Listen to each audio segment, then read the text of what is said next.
The Gospel of Matthew begins with 42 generations of Jewish names, tracing a bloodline from Abraham through David to a carpenter in Nazareth. While it looks like a simple list, it functions as a specific legal claim to a throne. This claim entered a vacuum. In the space between the final book of the Old Testament and the first page of the New, Israel endured 4 centuries of prophetic silence. During those 400 years, foreign occupation and the weight of Roman rule left the nation wondering if the ancient covenants had been abandoned.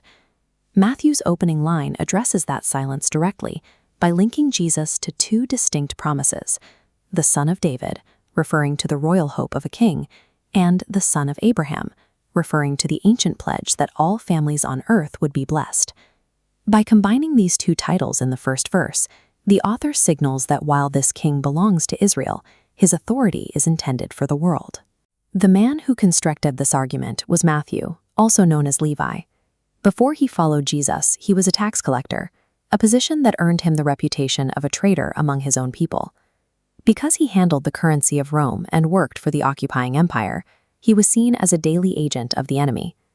But his background in tax collection also provided him with a specific set of tools: an accountant's eye for structure and a professional requirement for legal precision. Matthew applied the record-keeping skills of a Roman collaborator to the life of the Messiah, organizing his gospel into a systematic blueprint of the king's life and teachings. The macro structure of this text is held together by 2 promises of presence.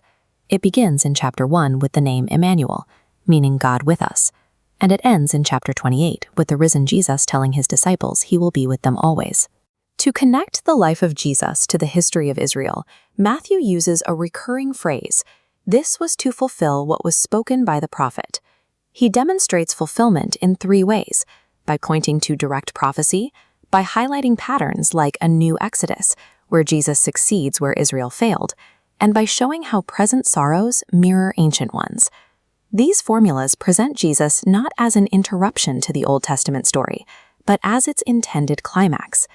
The core of Matthew's architecture consists of 5 massive blocks of teaching. This 5-part structure is designed to echo the 5 books of Moses, presenting Jesus as the new Moses who brings a new law. The first pillar is the ethics of the kingdom. In the Sermon on the Mount, Jesus moves beyond external rules to demand internal transformation, teaching that the root of murder is anger and the root of adultery is lust. The second pillar, the mission, details the commissioning of the 12 disciples. Jesus sends them out with his authority, but warns them they will face betrayal and persecution. The third pillar uses parables to explain the mysteries of the kingdom, describing it as something that starts as small as a seed and grows quietly amid opposition. The fourth serves as an operating manual for the community. It focuses on humility, the care of the vulnerable, and the requirement of radical forgiveness within the church. The fifth and final pillar describes the climax of the kingdom. It contains warnings of judgment and calls for readiness, looking toward the end of the age. Within this structure, Matthew introduces the standard of greater righteousness. This is a demand for a heart that is completely aligned with the Father, where even private motives like prayer and giving are done for God alone. By setting a standard that reaches into the hidden parts of the human heart, the architecture reveals a gap between the law's demands and human ability. This gap is intended to point the citizen of the kingdom away from their own efforts and toward a total reliance on the king himself.